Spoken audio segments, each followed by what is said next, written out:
All right, hey everybody, welcome back. In today's video, I want to talk a little bit about maintaining your childhood spark, your childhood wisdom, and what to do if you feel like that childhood spark has kind of gone away. So, today's video really came to me because this is something that I've dealt with a decent bit. I felt like at times there was moments in my life where I felt as though I was falling farther and farther from a place of childhood excitement and innocence and a sense of wonder and beauty in the world. And I could feel that slipping away. And so I did a lot of digging to kind of investigate what was going on and why that was happening to me. And what I found was there was a couple kind of key features that came about that pulled me away from a more childlike state of innocence and excitement and towards a more rigid state of sort of a hardened emotional lens of the world, a less flexible mental view, and a more closed off and judgmental place. And first off, if you're experiencing this disconnect from your childhood self and the excitement and joy that came as a child and the curiosity and intrigue, one place that might be worth looking at is investigating the ways in which your environment has imprinted different layers of basically frameworks of reality onto you. For example, when you're a child and you hear your parents discuss how certain types of people are to be avoided or certain avenues of life are worth pursuing while others are not, you begin to absorb and imprint onto yourself these ideas as well.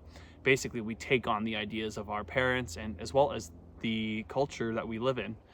So over time, what this results in is basically growing to a place where you now have absorbed a lot of ideas about the world that are not necessarily your own and don't necessarily reflect the most optimal way of engaging with reality.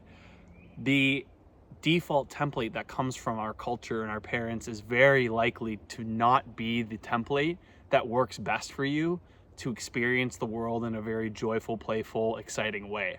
And that's why when you look around, by default, you see a lot of people who maybe are losing a bit of light in their eyes, that seem very flat and dull, that maybe are complainers, people that don't really seem like life is exciting them in a meaningful way.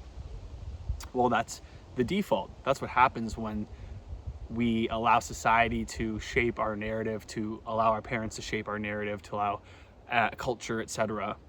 And this is natural, but it's something that we can also actively choose to kind of move against. And I want to say that this isn't taking a contrarian state on the world. The goal here is not to look at everything that the norm is and say that that's not right. It's to use discernment and an internal compass to actually move forward in a way that reflects what makes sense to you and what makes sense to your life.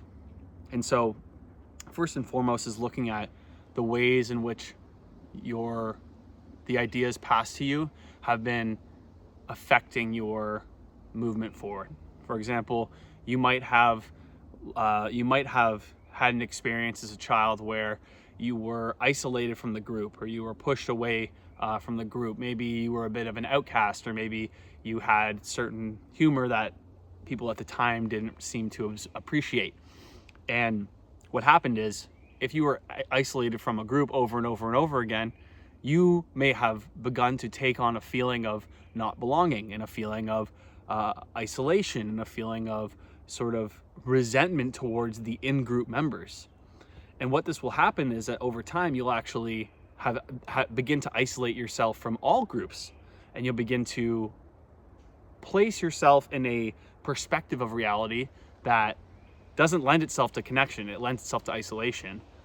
And it's important to recognize that with all of these parts, they come from a good place.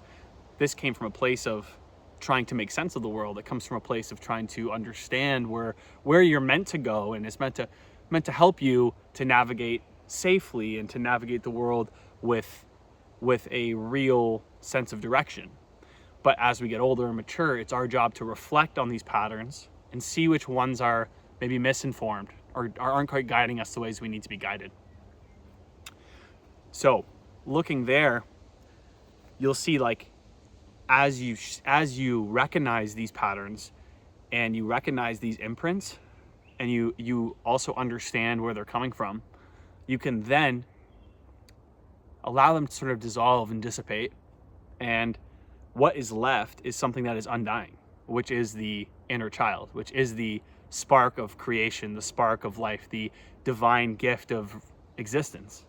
And that consciousness energy flow will bring you back to a state of childhood-like experience. The more you are present and the less you are in a state of intellectualizing, the more that flow of energy will animate you and allow your natural humor to come through, your natural movements to come through, your natural ability to connect with other humans to come through as well.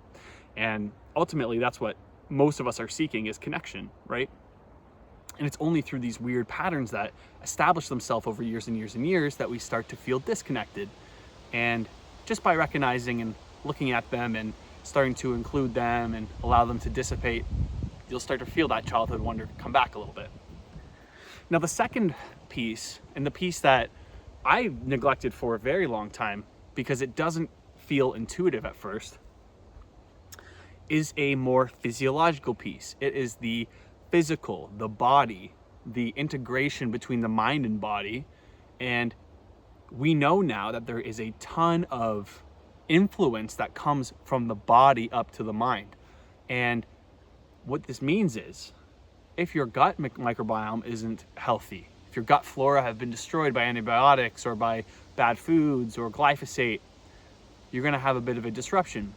If your liver isn't functioning properly and not adequately detoxing your body, you're going to feel sluggish. You're going to have some issues, right? Maybe from years and years of abuse, alcohol, again, bad food, chemicals in the environment, etc. If your digestive system is all out of whack and you're not passing through food and digesting it properly and absorbing the nutrients and excreting the rest, you might start to have some issues come up. And what I learned was that I was dealing with a mounting degree of physiological stress on the body. And this is in the form of inflammation and gut dysbiosis. This is coming in the form of lack of nutrition and minerals and vitamins. And so we can also learn to nurture the body as an act of self-love and as an act of returning to childlike states. Because when we were a child, we weren't burdened with the same toxins, the same misalignments of our system as can happen as we get older. And so what you can start to do is look at getting some testing done, look at getting a full panel blood work done, look at assessing the foods you're eating and the things you have put in your body over the past that could be still affecting you now. If you smoke cigarettes, if you've taken lots of antibiotics, if you've eaten a ton of fast food, if you've eaten very restrictive diets, you're probably not going to be in a state of pure health. You're probably not going to have 100% organ function in the ways that they could be functioning. You're probably not going to have a really balanced microbiome in your gut. We're in an environment now that's increasingly disrupting our hormones, disrupting our bodies. And these imbalances do make a big difference on how the mind works and do make a big difference in how you feel. So balancing out your hormones and working on helping your body and your organs detox through natural herbs, through the right kinds of supplements, through nourishing your body with minimally processed foods. For me, once I cut out bread, dairy, processed foods, and sugar, I noticed that about 75% of my mental ailments just cleared right up. And with that, I was introducing a lot of essential supplements and aiding and adding in some good things as well. So removing some bad and adding in some good, for me, cleared up like 75%, 3/4 of my problems. And the last 25% was the more cognitive, the more nuanced. So what I would recommend is, depending on the state that you're finding yourself in, really digging deep into the physiological and seeing where there might be some imbalances there. Because typically, when your mind isn't feeling good, you're probably not treating your body and behaving and moving in a way that is conducive of health either. So it's kind of this this destructive cycle that we get into, where if your mind is a bit depressed or anxious or tired, we make less healthy decisions. We make less decisions that are conducive of our growth, of our strength, of our vibrancy. Instead, we actually punish our bodies by eating a lot of, very, very processed foods, or not moving at all, not getting out into nature. We sit inside, we don't breathe fresh air, and we take the easiest possible route. Again, completely natural when you're in these states, but unfortunately, that consumption cycle is going to perpetuate your gut dysbiosis, your inflammation, your hormonal disruption that will then, again, lead to lower energy, anxiety, depression, and this loss of childlike energy, this loss of feeling optimistic, this loss of ability to get your selective attention on the right things. So it's a really intense cycle to try and break. And if you start with the cognitive piece, what I found is it can be very, very challenging if your body's not in good shape already. So starting with the body, the most physical, the most tangible, good foods, good movement, allowing yourself to remove the things that are not serving you. And then when the body's working a little bit better, when the inflammation's gone down, when the gut's feeling better, when your energy's starting to come back, we can start to tackle the more nuanced cognitive elements from a place of really grounded strength. And you'll already be feeling really good and feeling that childlike energy come back. And finally, I'd like to encourage you to do some kind of circuit breaker. And what that means is we lose childlike wonder when we get into normal patterns in the mind, normal patterns in the world. And we start moving in the same ways, doing the same things, talking to the same people.